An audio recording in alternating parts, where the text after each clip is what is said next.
Excellencies, ladies and gentlemen, it is an honor for me to join you here today to talk about how we can mobilize stakeholders for the creation of a future Earth assembly process and contribute to the diverse perspectives of the Earth-centered paradigm. This platform also affords us the opportunity to discuss how the multiple values of nature can be integrated and focused on sustainability and well-being of nature and people.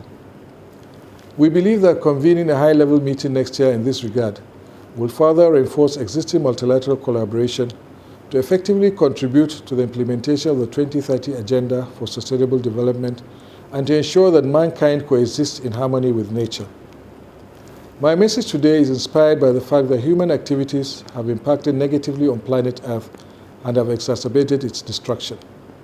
This phenomenon is occasioned by the various national and world governance systems that are pro-people to the neglect of the habitat Earth. Hence, the relevance of the current advocacy for a paradigm shift on our perception about Earth as a living system and as a subject of rights. We have witnessed an era where existing laws and institutions have not been fully empowered to protect our environment. It is therefore required of us to explore new approaches on Earth-centered paradigm through creation of a future Earth assembly process, working closely with relevant stakeholders. I'm happy to inform this august audience that in Nigeria, efforts are taking place by the federal government to mobilize relevant stakeholders in the academia and environment for the creation of a Nigeria Earth Assembly.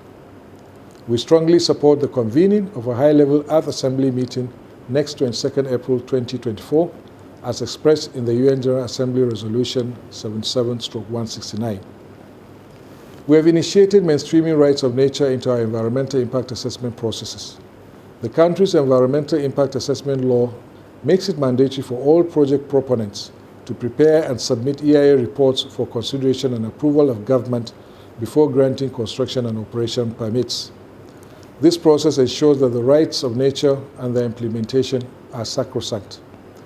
Therefore, this is a very strategic policy for integrating the multiple values of nature into macroeconomic and progress indicators to promote sustainability and well-being of nature and people. In order to actualize the 2030 Sustainable Development Goals, there is need for multilateral collaboration to engender mutual understanding of issues involved, especially relating to anthropogenic activities. This will result in effective mitigation of negative impacts through collective efforts of stakeholders the world over. A future UN General Earth Assembly must continue to provide necessary leadership and resources to integrate and mainstream Earth-centered governance systems into existing multilateral collaboration, even as a prerequisite for technical and financial assistance and cooperation among nations. I thank you for your attention.